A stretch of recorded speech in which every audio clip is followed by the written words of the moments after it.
क्या आपने कभी सोचा है कि आखिर पूरी दुनिया यहूदियों को क्यों मिटाना चाहती है? इतिहास के हर दौर में, हर साम्राज्य, हर पीढ़ी किसी न किसी रूप में इस छोटे से समुदाय को मिटाने की कोशिश करता रहा है। मिस्र से लेकर बाबुल तक, रोम से लेकर नाजी जर्मनी तक, और आज भी वही नफरत, वही षड्यंत्र, वही आत्मिक अंधकार दुनिया में घूम रहा है। लेकिन सवाल यह है कि आखिर क्यों बार बार यहूदियों के खिलाफ यह घृणा भड़कती है? क्या यह केवल राजनीति और इतिहास का खेल है, या इसके पीछे कोई अदृश्य आध्यात्मिक रहस्य छुपा है? आज की इस वीडियो में हम आपको उस रहस्य की गहराई में ले जाएंगे, जहां आप जानेंगे कि यह लड़ाई मनुष्यों के बीच नहीं, बल्कि अच्छाई और बुराई की आत्मिक शक्तियों के बीच चल रही है। तो चलिए इस रहस्य को समझते हैं, वहीं से जहां से सब कुछ शुरू हुआ था, अदन की वाटिका से। जब सर्प ने हव्वा को बहकाया और पाप संसार में प्रवेश कर गया, तब परमेश्वर ने एक रहस्यमय भविष्यवाणी की। बाइबल में उत्पत्ति 3 के वचन 15 में लिखा है, और मैं तेरे और इस स्त्री के बीच में और तेरे वंश और इसके वंश के बीच में बैर उत्पन्न करूंगा, वह तेरे सिर को कुचल डालेगा और तू उसकी एड़ी को डसेगा। यह केवल एक श्राप नहीं था, यह एक युद्ध की घोषणा थी। परमेश्वर ने कहा कि स्त्री का एक वंशज आएगा जो शैतान के सिर को कुचल देगा। लेकिन ध्यान दीजिए, शैतान ने भी यह वचन सुन लिया था। उसने समझ लिया कि उसका विनाश उसी वंश से होगा, और इसलिए उसने उस वंश को नष्ट करने की योजना बनानी शुरू कर दी। ये सिर्फ एक पौराणिक कहानी नहीं है, ये एक आध्यात्मिक सच्चाई है जो तब से लेकर आज भी जारी है।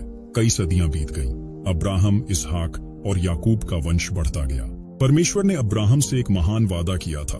बाइबल में उत्पत्ति 12 के वचन 2 और 3 में लिखा है, और मैं तुझसे एक बड़ी जाति बनाऊंगा और तुझे आशीष दूंगा और तेरा नाम महान करूंगा, और तू आशीष का मूल होगा। जो तुझे आशीर्वाद देंगे उन्हें मैं आशीष दूंगा, और जो तुझे कोसे उसे मैं शाप दूंगा, और भूमंडल के सारे कुल तेरे द्वारा आशीष पाएंगे। यह वादा केवल एक व्यक्ति से नहीं, बल्कि पूरी मानवता से जुड़ा था।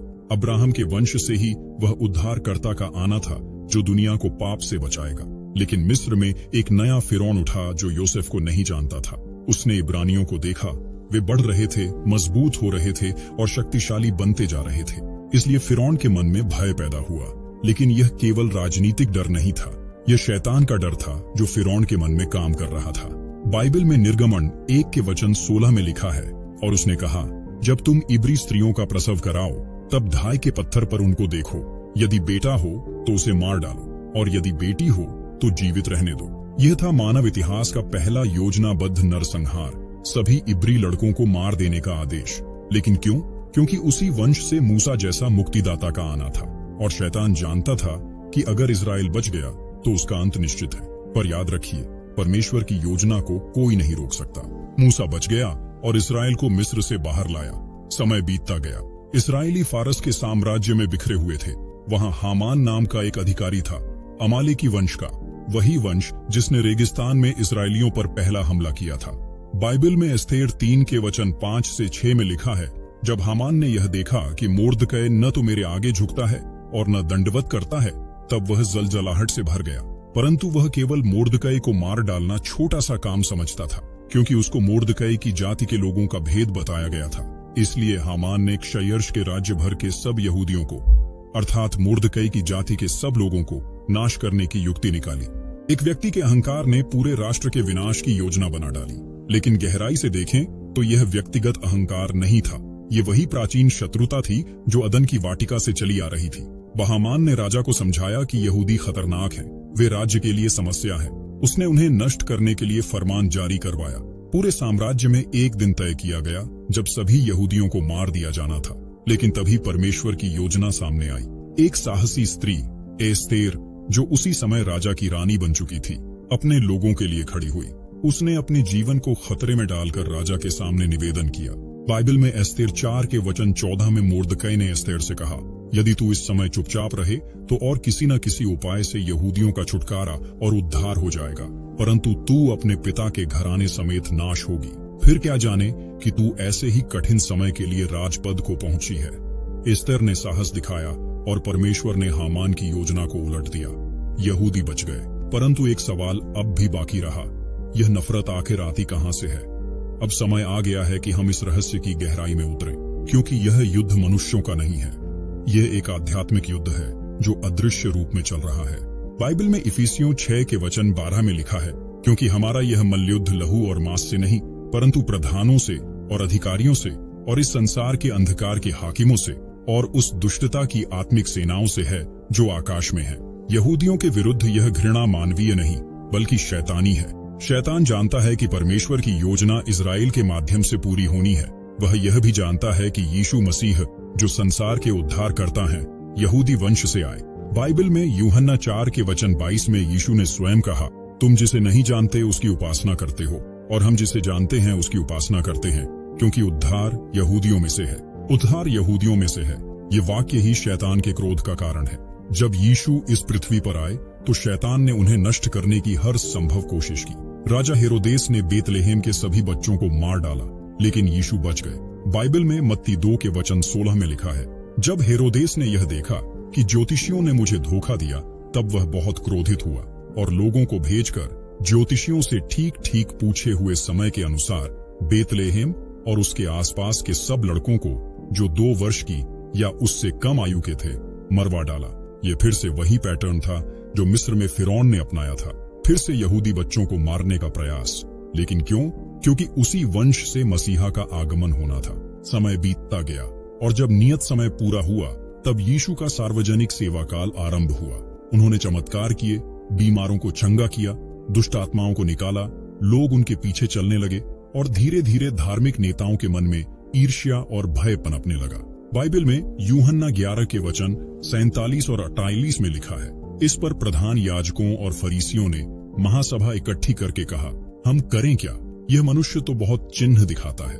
यदि हम उसे यूं ही छोड़ दें तो सब उस पर विश्वास ले आएंगे और रोमी आकर हमारी जगह और जाति दोनों पर अधिकार कर लेंगे। उन्होंने यीशु को मार डालने की योजना बनाई और शैतान ने सोचा कि यह उसकी जीत है। उसने यहूदा को भड़काया कि वह यीशु को पकड़वा दे। बाइबल में लूका 22 के वचन 3 में लिखा है, और शैतान यहूदा में समाया जिसका नाम इस्करियोती है और जो 12 में गिना जाता था। फिर वही हुआ जिसकी योजना शैतान ने बनाई थी। यीशु को पकड़वाया गया, झूठे आरोप लगाए गए और उन्हें क्रूस पर चढ़ा दिया गया। उस क्षण शैतान को लगा कि उसने जीत हासिल कर ली। परमेश्वर का पुत्र मर गया और उद्धार की योजना असफल हो गई। लेकिन यह शैतान की सबसे बड़ी भूल थी। बाइबल में 1 कुरिन्थियों 2 के वचन 7 और 8 में लिखा है, परंतु हम परमेश्वर का वह गुप्त ज्ञान बताते हैं जिसे परमेश्वर ने सनातन से हमारी महिमा के लिए ठहराया, जिसे इस संसार के हाकिमों में से किसी ने नहीं जाना, क्योंकि यदि वे जानते तो तेजोमय प्रभु को क्रूस पर न चढ़ाते। यीशु की मृत्यु हार नहीं थी, यह जीत थी। क्रूस पर उन्होंने हमारे पापों का मूल्य चुका दिया और तीसरे दिन वे मृत्यु पर जय पाकर पुनर्जीवित हो गए।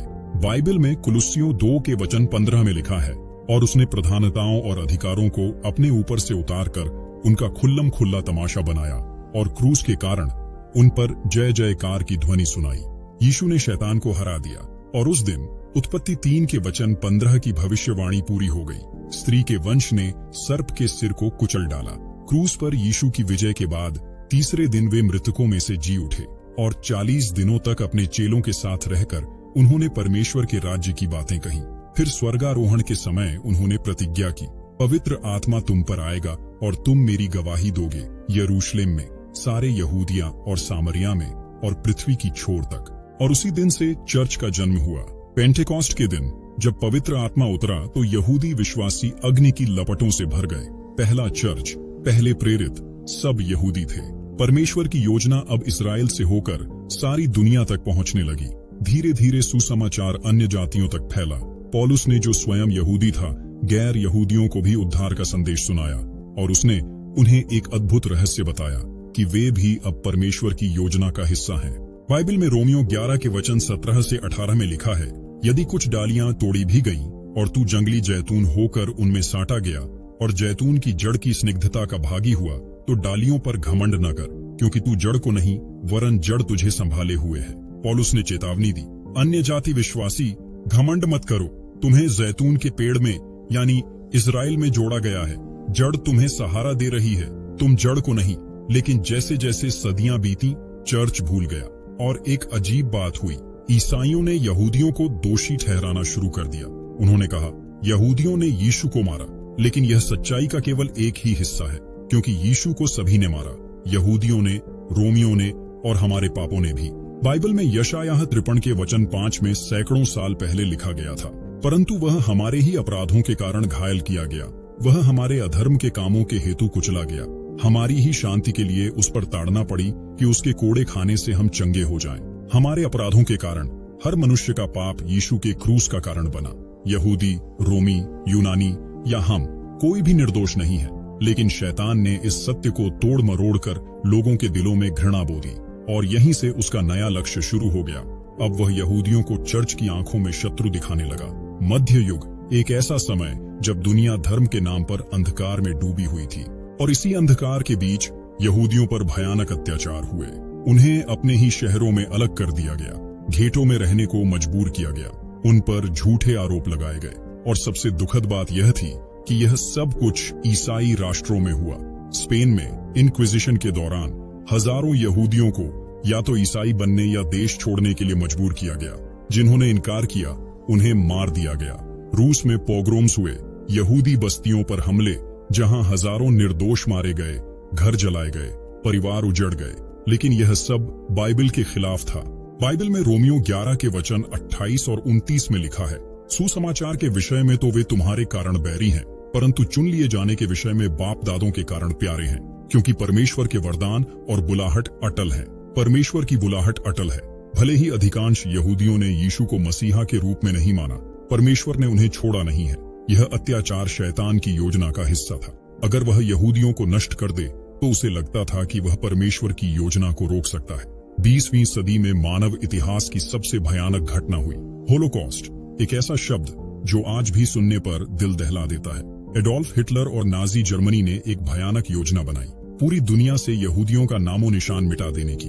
लगभग 60 लाख यहूदी, पुरुष, महिलाएं, बच्चे, बूढ़े, सबको गैस चैम्बरों में भेज दिया गया। लेकिन उनका अपराध क्या था? सिर्फ इतना कि वे यहूदी थे। हिटलर ने अपनी किताब मीन कैंप में लिखा कि यहूदी मानवता के दुश्मन हैं। उसने अंतिम समाधान की योजना बनाई, एक ऐसा भयानक मिशन जिसमें पूरी यहूदियों को मिटाने की ठानी गई थी।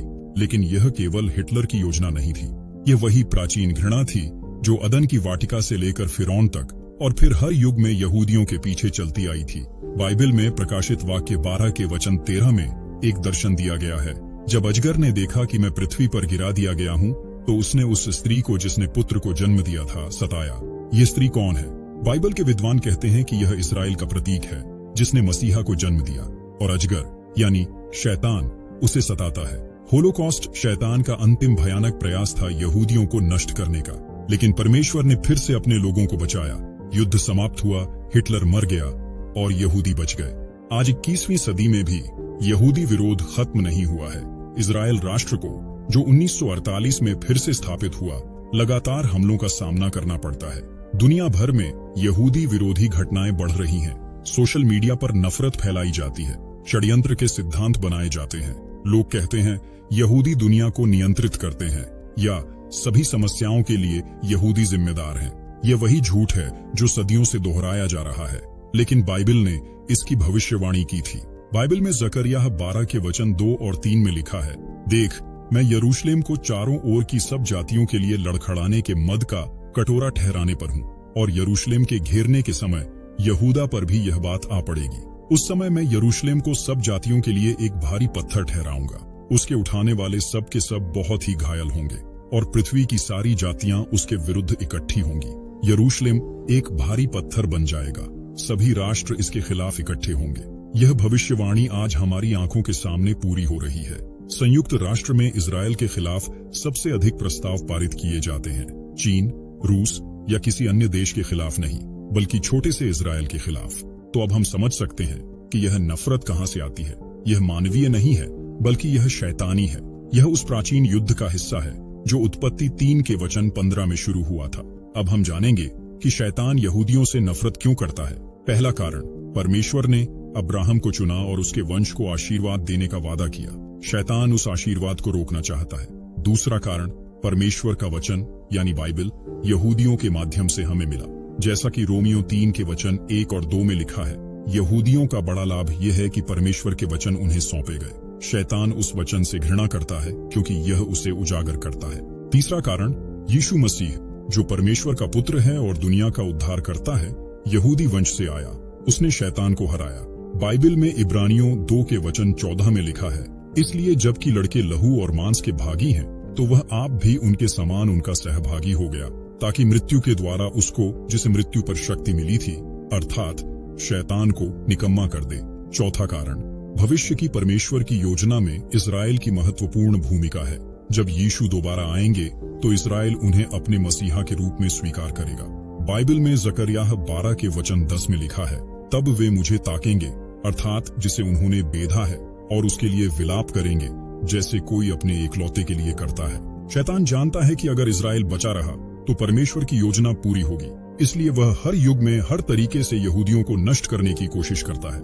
मिस्र से लेकर बाबुल तक, हामान से लेकर हिटलर तक, वह एक ही युद्ध लड़ रहा है, परमेश्वर की योजना के खिलाफ। लेकिन सच्चाई यह है कि परमेश्वर की प्रतिज्ञा अटल है।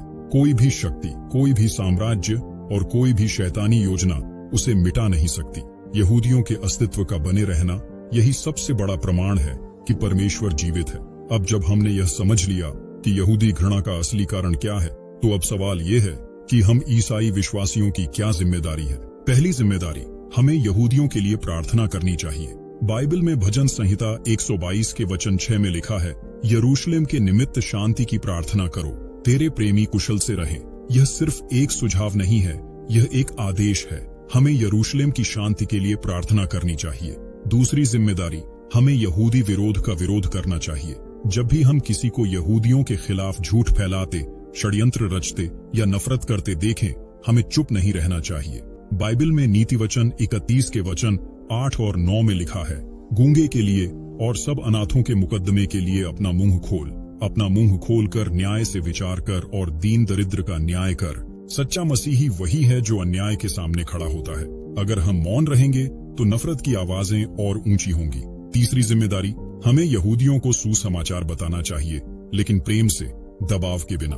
बाइबल में रोमियो 1 के वचन 16 में लिखा है, क्योंकि मैं सुसमाचार से नहीं लजाता, इसलिए कि वह हर एक विश्वास करने वाले के लिए, पहले तो यहूदी फिर यूनानी के लिए, उद्धार के निमित्त परमेश्वर की सामर्थ है। सुसमाचार पहले यहूदियों के लिए था, लेकिन सदियों से उन्हें ईसाई नाम के लोगों से दर्द ही मिला।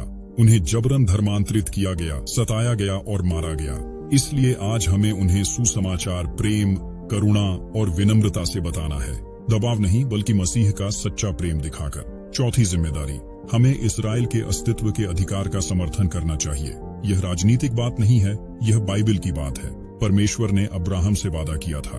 बाइबल में उत्पत्ति 13 के वचन 15 में लिखा है, क्योंकि जितनी भूमि तुझे दिखाई देती है, उस सब को मैं तुझे और तेरे वंश को युग युग के लिए दूंगा। इस्राएल की भूमि परमेश्वर का वादा है और परमेश्वर अपने वचन को कभी नहीं तोड़ता। बाइबल स्पष्ट करती है कि अंतिम दिनों में पूरी दुनिया इस्राएल के खिलाफ खड़ी होगी।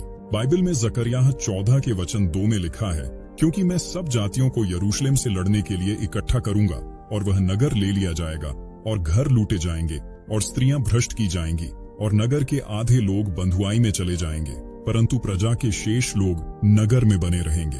यह एक भयानक भविष्यवाणी है, एक ऐसा समय जब अंधकार चरम पर होगा। लेकिन परमेश्वर की कहानी कभी अंधकार पर समाप्त नहीं होती। बाइबल में जकरियाह 14 के वचन 3 और 4 में आगे लिखा है, तब यहोवा निकलकर उन जातियों से ऐसा लड़ेगा जैसा वह संग्राम के दिन में लड़ा करता है।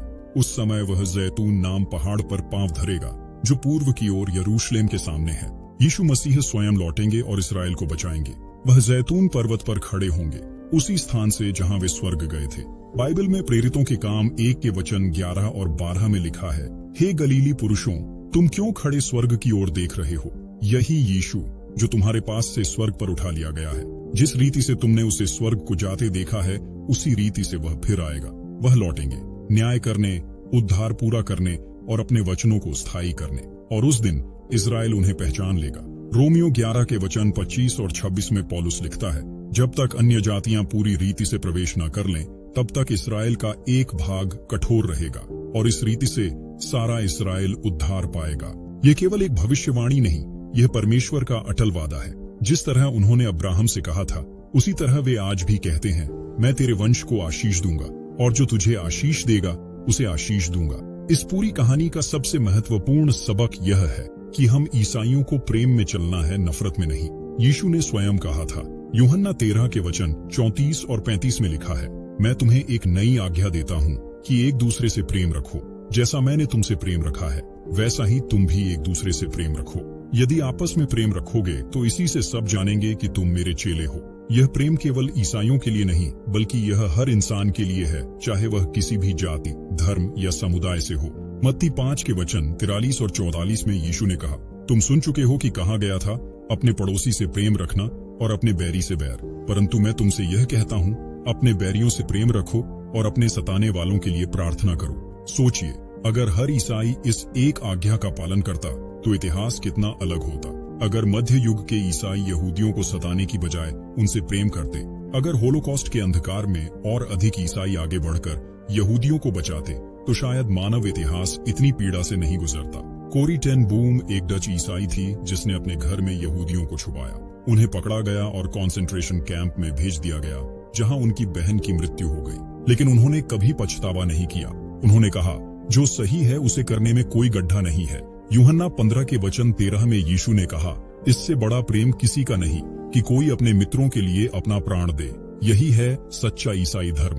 नफरत का जवाब प्रेम से देना, अंधकार में भी प्रकाश बने रहना और घृणा के युग में भी परमेश्वर के प्रेम का दूत बनना। शैतान की सबसे बड़ी हार तब होती है जब हम नफरत के बदले प्रेम चुनते हैं, क्योंकि प्रेम वही है जो यीशु है। तो अब सारा रहस्य स्पष्ट हो गया है कि यहूदियों के खिलाफ यह नफरत शैतान की ओर से है, क्योंकि वह जानता है कि परमेश्वर की योजना इजराइल के माध्यम से पूरी होनी है। लेकिन हम ईसाइयों को याद रखना चाहिए, बाइबल में रोमियो 11 के वचन 11 में लिखा है, सो मैं कहता हूँ, क्या उन्होंने इसलिए ठोकर खाई कि गिर जाएं? कदापि नहीं, वरन उनके गिरने के कारण अन्य जातियों को उद्धार मिला, जिससे वे उन्हें जलन दिलाएं। हमें यहूदियों को जलन दिलानी चाहिए, लेकिन नफरत से नहीं, प्रेम से। हमारे जीवन ऐसे हों कि वे देखें और कहें, वाह, मसीह में कुछ खास है। बाइबल में मत्ती 5 के वचन 16 में यीशु ने कहा, उसी प्रकार तुम्हारा उजियाला मनुष्यों के सामने चमके, कि वे तुम्हारे भले कामों को देखकर तुम्हारे पिता की जो स्वर्ग में है बढ़ाई करें। यह हमारी बुलाहट है, प्रेम में चलना, सच्चाई में जीना और दुनिया के सामने मसीह का प्रकाश बनना। क्योंकि जब दुनिया में नफरत बढ़ेगी तो केवल प्रेम ही वह रोशनी होगा जो लोगों को परमेश्वर तक ले जाएगा। आज इस कहानी को सुनने के बाद आपके सामने एक चुनाव है। आप नफरत के झूठ पर विश्वास कर सकते हैं या फिर आप परमेश्वर के प्रेम की सच्चाई को अपना सकते हैं। बाइबल में व्यवस्था विवरण 30 के वचन 19 में लिखा है, मैं आज आकाश और पृथ्वी दोनों को तुम्हारे सामने इस बात की साक्षी बनाता हूँ कि मैंने जीवन और मरण, आशीष और शाप को तुम्हारे आगे रखा है। इसलिए तू जीवन ही को अपना ले कि तू और तेरा वंश दोनों जीवित रहे। जीवन को चुने, प्रेम को चुने, परमेश्वर की योजना के साथ खड़े हों, उसके खिलाफ नहीं। प्रार्थना करें कि परमेश्वर आपके दिल को प्रेम से भर दे, सभी लोगों के लिए, चाहे वे किसी भी जाति, राष्ट्र या धर्म के हों। और विशेष रूप से प्रार्थना करें यहूदी लोगों के लिए कि वे अपने मसीहा यीशु को पहचानें। बाइबल में 1 तीमुथियुस 2 के वचन 1 से 4 में लिखा है, सो मैं सबसे पहले यह उपदेश देता हूँ कि विनती और प्रार्थना और निवेदन और धन्यवाद सब मनुष्यों के लिए किए जाएं, राजाओं और सब ऊंचे पद वालों के लिए, ताकि हम सारी भक्ति और गंभीरता से शांति और चैन का जीवन बिताएं। यह हमारे उद्धारकर्ता परमेश्वर को भाता और अच्छा लगता है, जो चाहता है कि सब मनुष्य उद्धार पाएं और सत्य की पहचान तक पहुंचे। परमेश्वर चाहता है कि सब मनुष्य बचाए जाएं, यहूदी, अन्य जाति, हिंदू, मुसलमान, नास्तिक, सभी। यही सुसमाचार का सार है। बाइबल में यूहन्ना 3 के वचन 16 में वह सबसे प्रसिद्ध वचन लिखा है, क्योंकि परमेश्वर ने जगत से ऐसा प्रेम रखा कि उसने अपना इकलौता पुत्र दे दिया, ताकि जो कोई उस पर विश्वास करे वह नाश न हो परंतु अनंत जीवन पाए। जगत मतलब सब लोग, यहूदी, मुसलमान, हिंदू, नास्तिक, सभी।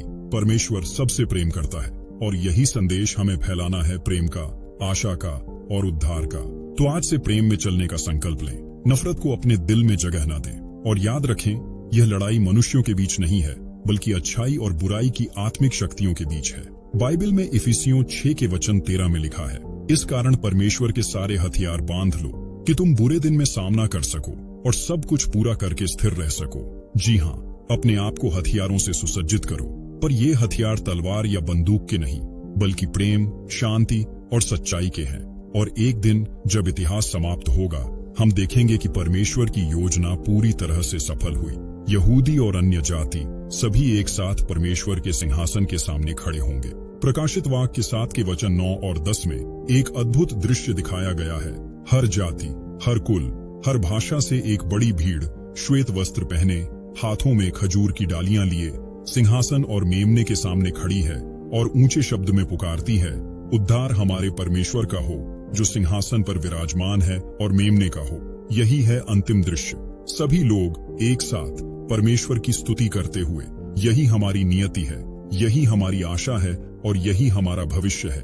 यदि इस कहानी ने आपको परमेश्वर की योजना को समझने की नई दृष्टि दी हो तो इस वीडियो को एक लाइक जरूर करें और कमेंट में जय मसीह की और साथ में अपना नाम जरूर लिखें, ताकि हम जान सकें कि परमेश्वर का वचन आज किस किस के जीवन को जागृत कर रहा है। आपका नाम हमारे लिए सिर्फ एक कमेंट नहीं बल्कि एक गवाही होगी इस बात की कि यीशु आज भी जीवित हैं और कार्य कर रहे हैं। याद रखिए, जहां दुनिया घृणा फैलाती है वहां हमें मसीह का प्रेम फैलाना है, क्योंकि यही प्रेम इस अंधकारमय संसार में सच्चा प्रकाश है। इसलिए इस वीडियो को अधिक से अधिक लोगों को शेयर जरूर करें ताकि हर कोई इस सत्य को जान सके। धन्यवाद और जय मसीह की।